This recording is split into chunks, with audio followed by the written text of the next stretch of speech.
Finally, someone has come across the one piece of evidence that I've always said we need in order to prove the ancient astronaut theory. Scientists found something strange hiding in old human bones. It's a DNA marker that shouldn't exist. This mystery code appears in ancient people from all over the world, but it doesn't match any humans we know about. Geneticists are worried because they can't explain where it came from or what it means. What if our ancestors mixed with beings we never knew existed? Could their DNA still be inside us today? Join us as we uncover the genetic secret that's rewriting human history, the mysterious marker. It all started in a genetics laboratory, where scientists were doing what they always do, looking at old DNA samples under microscopes and running tests on ancient bones. Nothing special, just another day at work. They were studying remains of humans who lived thousands of years ago, trying to learn more about our ancestors and how they lived. These weren't just bones from one place either. They had samples from all over the world: Europe, Asia, Africa, and even some from the Middle East. The scientists expected to find the usual stuff. You know, DNA that looked like regular ancient human DNA, maybe some traces of Neanderthal genes here and there, perhaps a bit of Denisovan DNA mixed in. That's pretty normal. We've known for years that ancient humans sometimes had babies with Neanderthals and Denisovans, so finding those genetic signatures wasn't surprising anymore.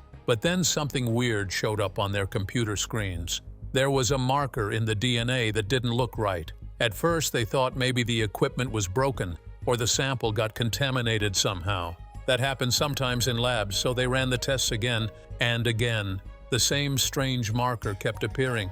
This marker was like a genetic signature, a specific pattern in the DNA code that stood out like a sore thumb. It didn't match anything they had in their databases.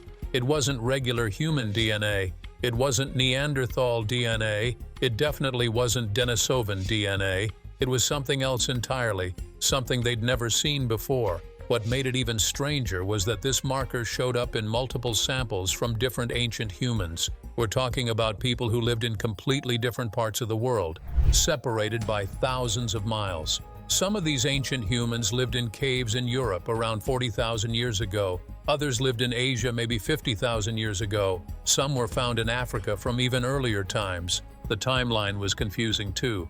This marker appeared in humans from different time periods, but it seemed most common in populations that lived between 30,000 and 70,000 years ago. That's a huge span of time, and it meant whatever left this genetic mark had been around for a very long time. Here's why scientists got so worried. According to everything we know about human evolution, this marker shouldn't exist. Our family tree is supposed to be pretty well mapped out by now. We know about Homo sapiens, Neanderthals, Denisovans, and a few other extinct human species. We understand how they're related and how their DNA mixed together over time. But this new marker didn't fit anywhere on that tree. It was like finding a piece of a puzzle that came from a completely different puzzle box.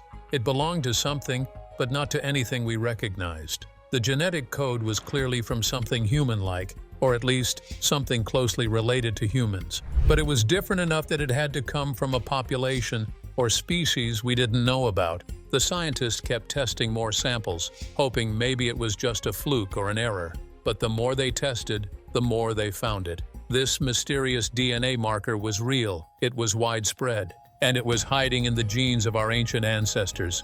And nobody could explain where it came from or what it meant. That's when the real panic started to set in, the panic and the cover-up. When the scientists first realized what they had found, they didn't rush to tell everyone.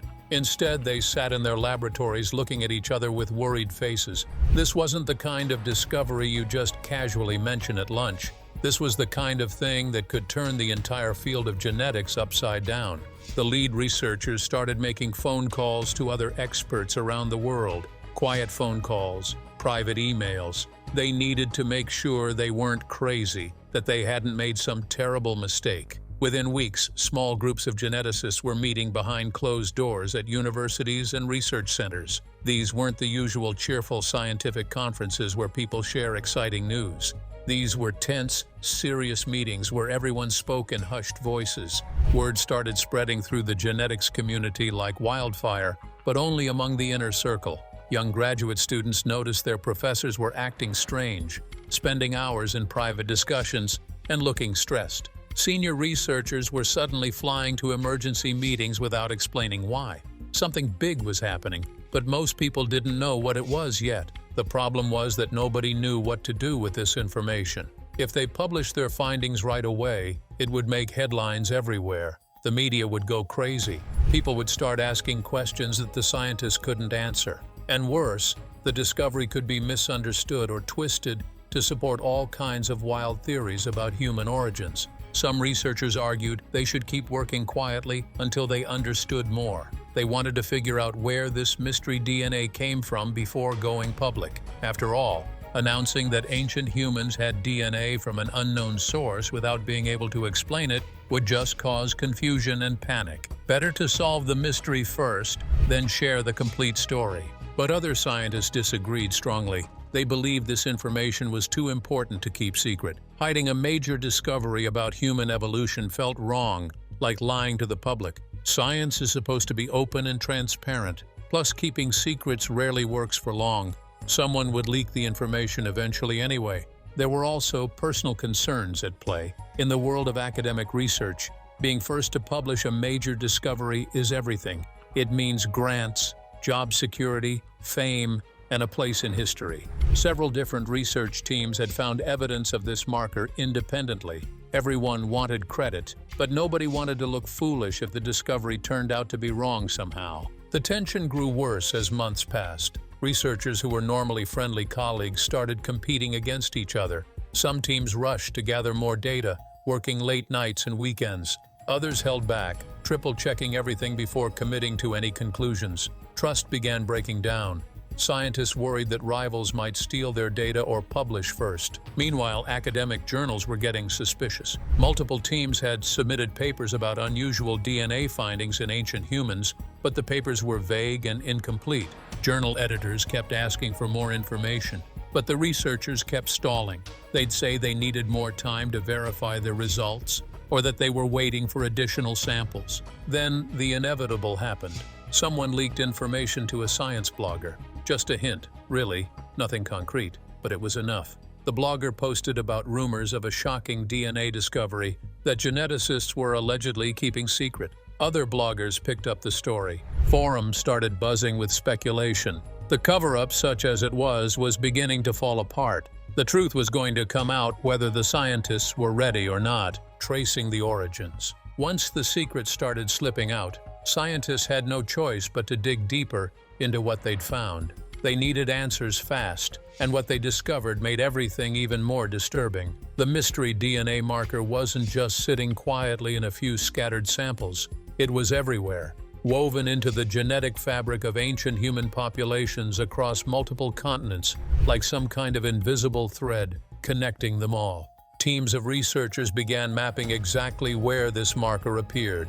They pulled out every ancient human sample they could find in laboratories, museums, and research facilities worldwide. The geographic distribution was unsettling. The marker showed up in remains found in remote caves in Siberia, in burial sites across Europe, in ancient settlements throughout the Middle East, and in human fossils from parts of Asia. These weren't populations that should have been connected. These were groups separated by vast distances, harsh terrain, and thousands of years. The most chilling part was realizing that whatever left this genetic signature had interbred with humans, multiple times, in multiple places. This wasn't a one-time mixing event. This was sustained contact between ancient humans and something else. Something that left its mark in our DNA, but left almost no other trace of its existence. No bones, no artifacts, no cave paintings, just this ghostly genetic shadow. Scientists started calling it a ghost population, which sounds almost poetic until you think about what it really means. Somewhere in our past, there was an entire group or species of human-like beings that lived alongside our ancestors, had children with them, and then vanished completely.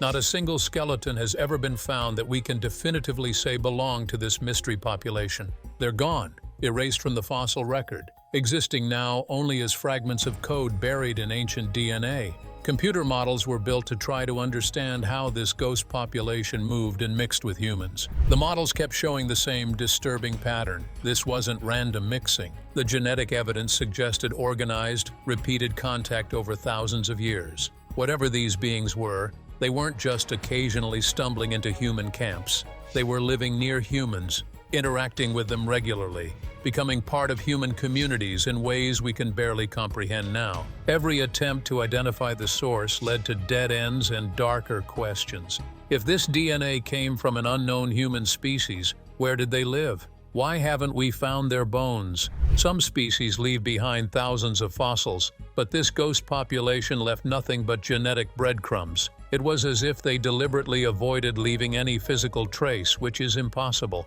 or as if something happened that destroyed all evidence of their existence. The timeline made things worse. The marker appeared strongest in humans who lived during a specific window of time, roughly between 70,000 and 30,000 years ago.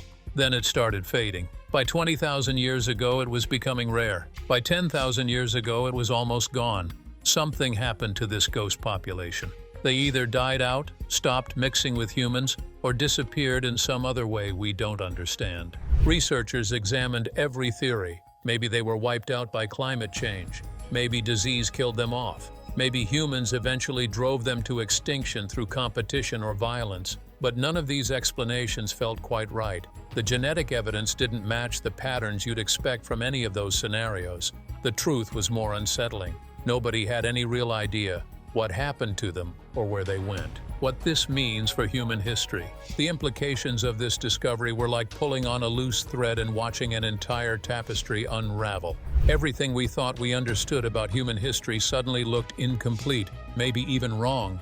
The neat, organized story of human evolution that scientists had carefully constructed over decades was falling apart, and what emerged in its place was darker and far more mysterious. For years, we've told ourselves a comfortable story about our origins. Humans evolved in Africa, spread across the world, occasionally mixed with Neanderthals and Denisovans, and eventually became the only humans left standing. Simple, clean, easy to understand. But this ghost population shattered that narrative completely. It meant our ancestors were sharing the planet with more groups than we ever imagined, and we have no idea who most of them were. The human family tree, which scientists had drawn and redrawn countless times, suddenly had a massive blank space in it. There was a whole branch missing, a lineage that should be there but isn't. This ghost population had to come from somewhere. They had to be related to us somehow. But where do they fit? Did they split off from early humans millions of years ago? Did they evolve separately in some isolated corner of the world? Or were they something else entirely? Something we don't have words for yet. The evidence suggested these beings were remarkably widespread. They weren't confined to one region or ecosystem. They managed to interact with human populations across Africa, Europe, and Asia over tens of thousands of years. That level of distribution and survival requires intelligence, adaptability, and social organization. These weren't primitive creatures stumbling through the wilderness. They were sophisticated enough to thrive alongside humans during one of the most challenging periods in prehistoric history. What disturbed researchers most was thinking about what this mixing really meant. When ancient humans and this ghost population had children together, those children survived and passed on their genes. That means the two groups were compatible enough to produce healthy offspring. They were close relatives, genetically speaking, close enough to breed with, close enough to live with, maybe close enough to communicate with, and yet we know absolutely nothing about them. The timeline gaps that once puzzled scientists suddenly made terrible sense. There were always periods in human history where populations seemed to change rapidly, where new technologies appeared seemingly out of nowhere, where human behavior shifted in ways that seemed inexplicable. Maybe those changes weren't humans evolving on their own. Maybe they were the result of contact and mixing with this ghost population. Maybe we learned things from them, or they learned from us, and that exchange shaped both groups forever. But there were new gaps too, darker ones that nobody wanted to think about too carefully. If this ghost population was so widespread and successful, why did they disappear? What happened between 30,000 and 10,000 years ago that erased them from existence? Did humans kill them off? Did they die from some catastrophe we don't know about? Or did something else happen? Something stranger and more unsettling that we haven't even considered yet. The most chilling realization was this: we share our DNA with beings we cannot name, cannot picture, and cannot understand. They're our ancestors too, just as much as the humans we can trace. Their blood runs in our veins. Their genes helped make us what we are, and we don't know who they were. Ruling out the alternatives. After the initial shock wore off, scientists did what they always do when faced with something impossible. They tried desperately to explain it away. Nobody wanted this mystery to be real. Nobody wanted to rewrite everything we know about human evolution. So they searched for any alternative explanation that could make the problem disappear. What they found was even more unsettling than the mystery itself. The first hope was contamination. Maybe the DNA samples had gotten mixed up with something else in the laboratory. It happens more often than people think. Stray hair, fingerprints, even bacteria can corrupt ancient DNA samples. So research teams went back and tested everything again, using the strictest protocols imaginable. They worked in sterile environments, used fresh equipment, and verified every single step multiple times. The marker was still there. It wasn't a contamination, it was real. Then scientists wondered if maybe this was just a natural mutation, something that appeared randomly in ancient humans and spread through normal reproduction.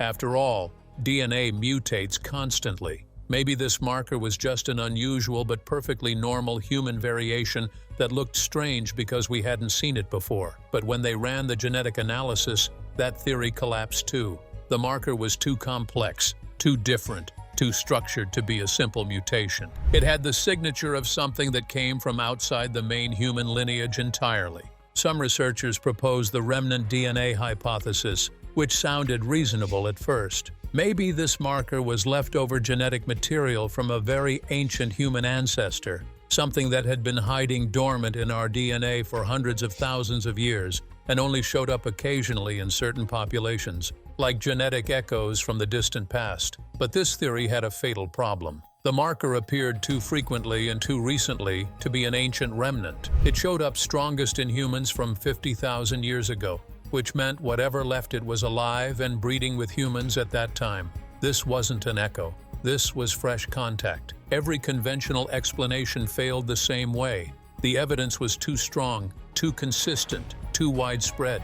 Scientists tested for errors in their dating methods, thinking maybe the samples were younger or older than they thought. The dates were correct. They looked for geological explanations, wondering if something in the burial environment could have altered the DNA. Nothing environmental could create this pattern. They even considered whether the DNA extraction process itself was creating false markers. It wasn't. The darkest possibility, the one nobody wanted to voice out loud, kept pushing its way to the surface. What if this marker was exactly what it appeared to be? What if there really was an unknown population living alongside humans, breeding with them, and then vanishing without leaving any fossils behind? Not because we haven't looked hard enough, but because there genuinely aren't any fossils to find. That raised questions that made even hardened scientists uncomfortable. How could an entire population of human-like beings disappear so completely? Extinction is messy. It leaves traces, bones scattered in caves, remnants in bogs, something. But this ghost population left nothing except their DNA. It was as if they existed in some parallel world that only occasionally touched ours, leaving genetic fingerprints but no physical evidence. The worst part was acknowledging that science couldn't explain it. These researchers had spent their entire careers studying human evolution, building their reputations on understanding our past. And now they were facing something that broke every rule, defied every explanation, and refused to fit into any framework they understood. The mystery wasn't going away. No convenient answer was going to save them. They were stuck with a truth that made no sense, and the more they learned, the less they understood. Modern implications and the search for carriers. Once scientists accepted that this ghost DNA was real, a new fear took hold. If ancient humans carried this marker, did anyone alive today still have it? The question haunted research laboratories around the world, because if modern people carried remnants of this mystery DNA, everything changed. It wasn't just ancient history anymore. It was present, it was now, It was us. The search began quietly at first. Researchers started screening modern genetic databases, looking for any trace of the marker in living populations. They examined DNA samples from thousands of people across every continent, searching for that distinctive genetic signature. What they found sent chills through the scientific community. The marker wasn't gone. It was still here, just hiding. Small fragments of the ghost DNA showed up in scattered populations around the world. Not everyone had it, not even most people. But enough did that, it couldn't be ignored. People living in remote regions of Asia showed traces. Some European populations carried tiny pieces. Even a few isolated groups in Africa and the Middle East had fragments of this ancient genetic legacy buried in their chromosomes. The ghost population had left descendants, and they were walking among us, mostly unaware of what was in their blood. The medical implications were terrifying to consider. Every piece of DNA in your body does something, affects something, influences how your body works. This mystery DNA was no different. It had been mixing with human genes for thousands of years, becoming part of how some people's bodies functioned, but nobody knew what it did. Nobody knew if it was helpful, harmful, or somewhere in between. Research teams started looking for health patterns in people who carried fragments of the marker. Did they have higher rates of certain diseases, better immune systems, unusual physical or mental traits? The early findings were disturbing because they were contradictory. Some carriers seemed to have enhanced resistance to certain infections, which made sense if the ghost population had adapted to different diseases than regular humans. But others showed increased susceptibility to autoimmune disorders, as if their immune systems were confused by having two different genetic blueprints trying to operate at once.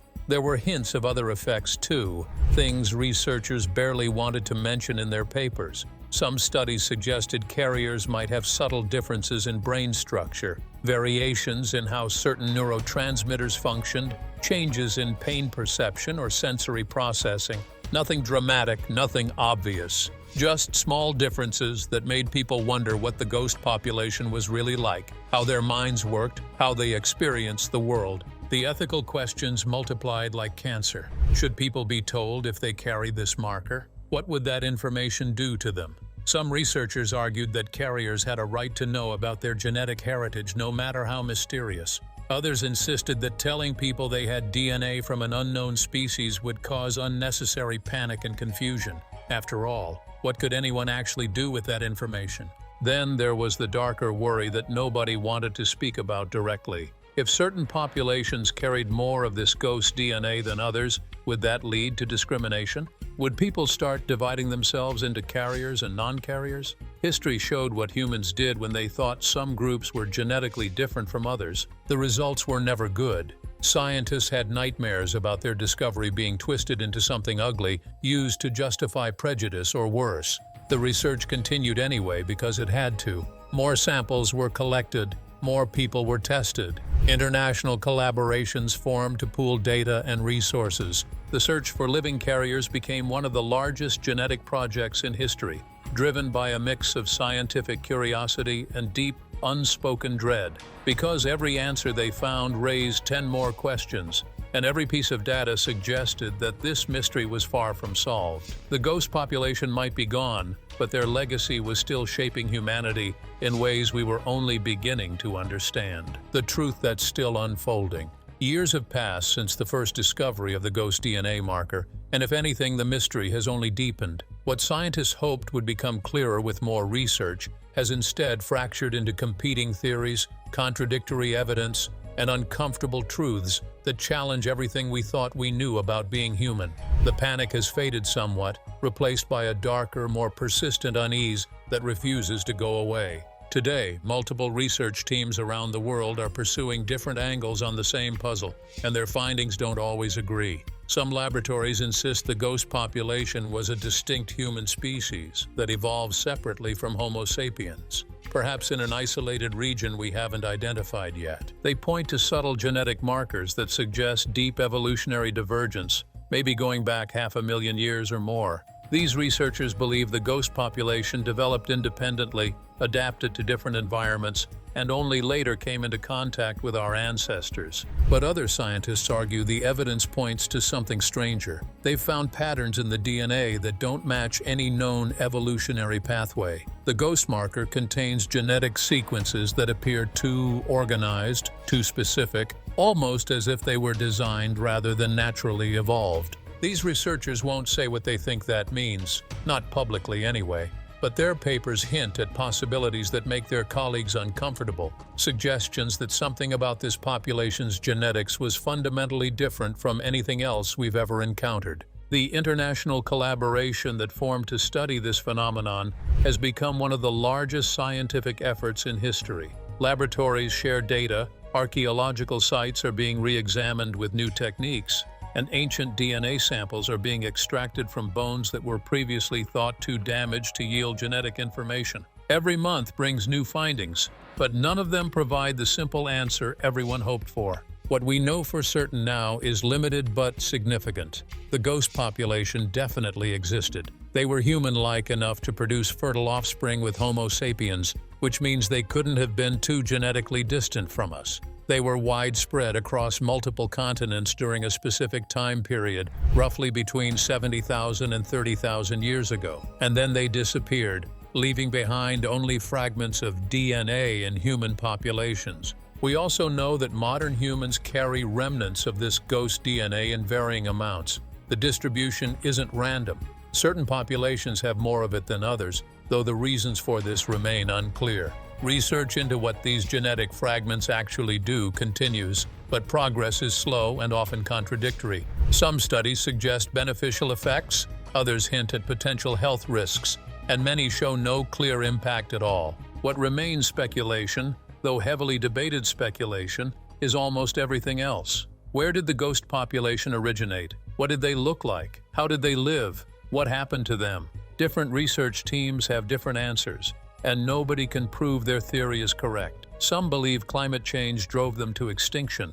Others think human expansion gradually absorbed them through interbreeding until they ceased to exist as a distinct group. A few researchers propose darker scenarios involving conflict and violence, though the genetic evidence doesn't strongly support this. The most disturbing aspect is what hasn't been found. Despite decades of archaeological work, not a single fossil has been definitively identified as belonging to the ghost population. Questions that still need answering multiply faster than scientists can address them. Did the ghost population have language, culture, art? Were they more advanced than Homo sapiens in some ways, or less? Did they have their own beliefs, their own understanding of the world? Were the children born from human and ghost population mixing accepted in both communities, or were they outcasts? Did these two groups live peacefully together, or was there conflict we can't see anymore? The research continues because it has to. New technologies are being developed specifically to extract and analyze ancient DNA more effectively. Archaeological expeditions are being planned to search regions that might have been home to the ghost population. Geneticists are building ever more sophisticated computer models to understand how this mystery DNA functions in modern humans. But the deeper scientists dig, the more they realize how little they actually know. The ghost population remains what they've always been: ghosts, present in our DNA, absent from our understanding. They shaped us in ways we're only beginning to comprehend, left their mark on our species permanently, and then vanished into history like smoke dissolving in wind. The ancient secret is still hidden in our DNA, and it's starting to look like it might stay hidden forever. We live with the legacy of beings we cannot name, carrying their genes forward into an uncertain future, never quite understanding what they were or what they mean for what we are. The truth isn't unfolding, it's fragmenting into 1,000 possibilities, and every answer we find makes us less certain than we were before. That might be the most unsettling discovery of all. If you enjoyed this video, like and subscribe, and also click the next video shown on your screen.